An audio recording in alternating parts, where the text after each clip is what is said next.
Good morning children. Today we will be looking at the last portion of our lesson sound.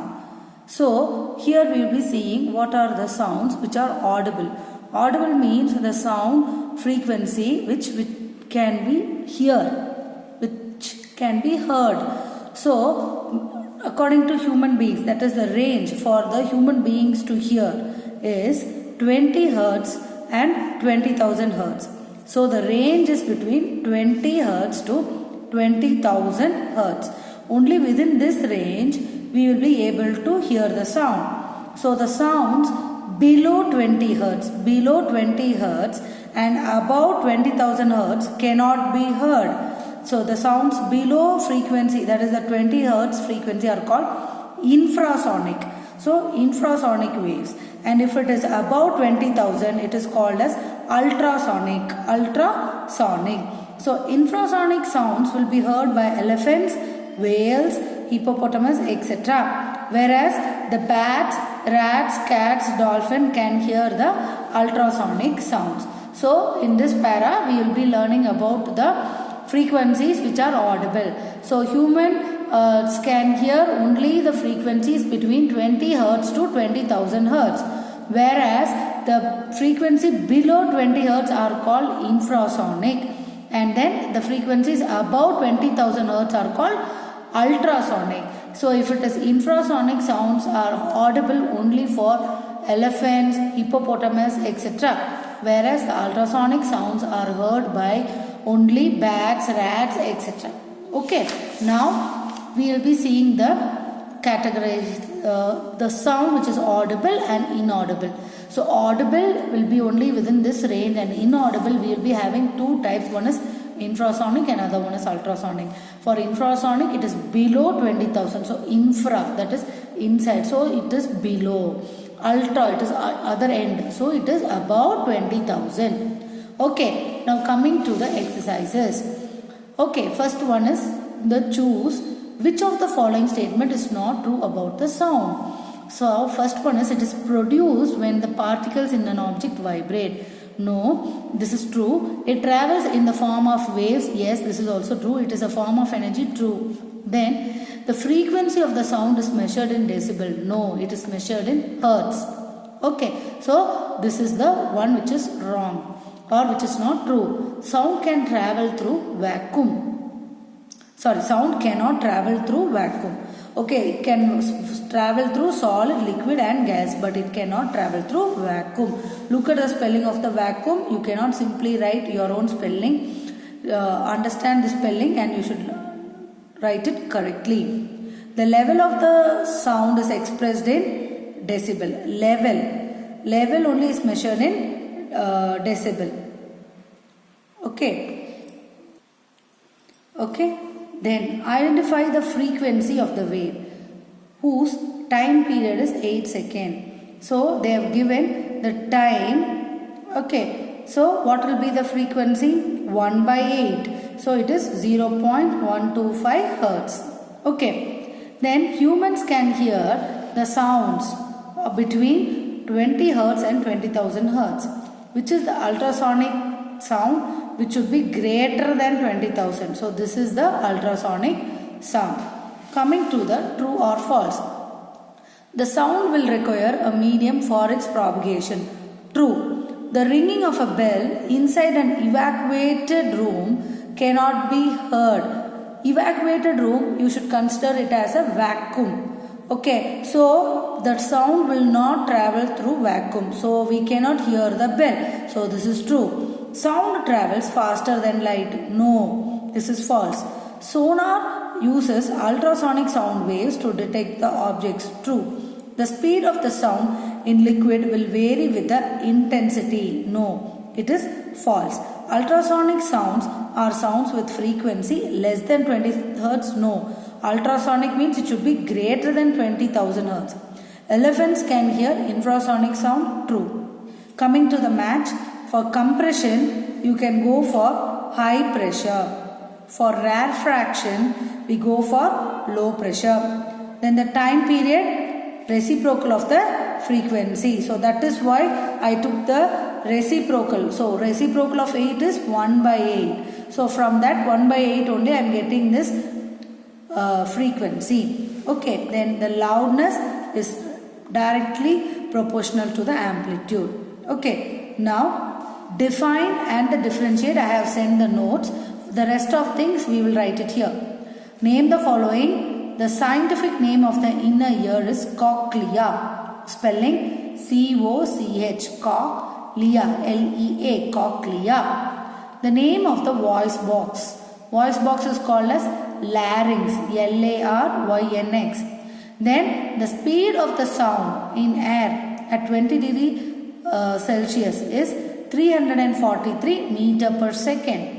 Then the highest point of the wave is called as the crest. Highest point of the wave is called as the crest. Okay. Now coming to the brief questions.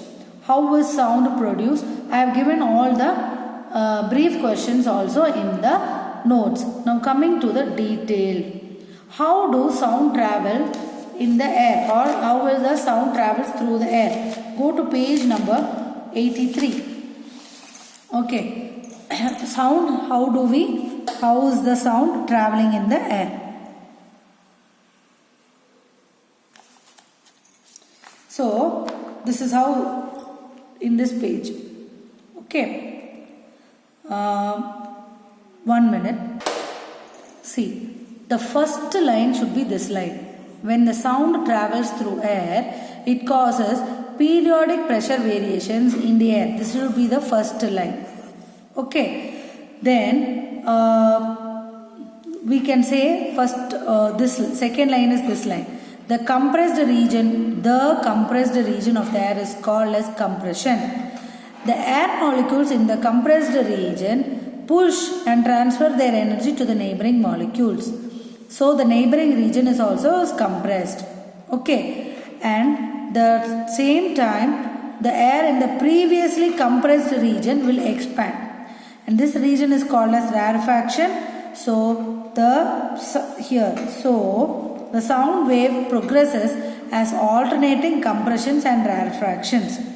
So the vibrations of the air along the you need not write this line. Okay, till here you stop. So you start from here. When the sound travels through air, it causes periodic pressure variations in the air. So what are the periodic pressure variations? The compressed region of the air is called as compression, and the air compressed in the molecules will push and transfer their energy to the neighboring molecules, and hence the neighboring area is also compressed. Whereas the previous compression will be expanding, and that will cause a rarefaction. Okay. Now coming to the next detail. How do we hear sound? So all these 7 points you should mark. Okay. All 7 points are very simple. You can write it and see. Then describe an activity to show that sound requires a medium. So we are going to see that sound requires a medium to travel. Okay, so page number 87, our activity number 3. This is how we are going to say: take a glass bottle with rubber cork and 2 holes, 1 vacuum pump and small buzzer and battery. So what is that they are trying to say is they are going to put a buzzer. Buzzer means which will make sound, which is connected to the battery. Now, when I simply put inside the bottle and the buzzer goes, you will be hearing the sound. With the help of the vacuum pump, if I remove all the air inside the bottle, you cannot hear the sound. Okay, that is what they are trying to say. Okay, coming to the 4th one, describe an activity to show that the sound can travel through liquids. So, sound can travel through liquids. You can take the 4th activity. 2 metal rods, a tub and the bucket, and a water. So water in the bucket is taken, the metal rods are poured with immersed, and when you strike the metal rods, you can hear. You need not write this last line, this line. So the sound produced by the heating the metal rods is heard outside, so sound will propagate through the liquids. Here connect the inlet. Here you need not ask these questions. Okay, last one, describe the characteristics of the sound. So it is in page number 84, 85 and 86. So what are the characteristics of the sound? First one is the amplitude, second one is the loudness, third one is the frequency, fourth one is the wavelength, and fifth one is the time period. You need not write the loudness, you write only the amplitude, frequency, wavelength and the time period. For all this you have to write the definition and the unit with which it is measured. You should write all that. Okay, then the last one, describe an activity to design a soundproof box. It is in page number 90. So here we are going to design the soundproof box. You can mark this activity as the detailed answer. Okay, so children, learn thoroughly. For the next test, that is in your weekend test, I will be keeping this portion. Okay, so learn. If you have any doubt, please message in the WhatsApp group. Okay, thank you.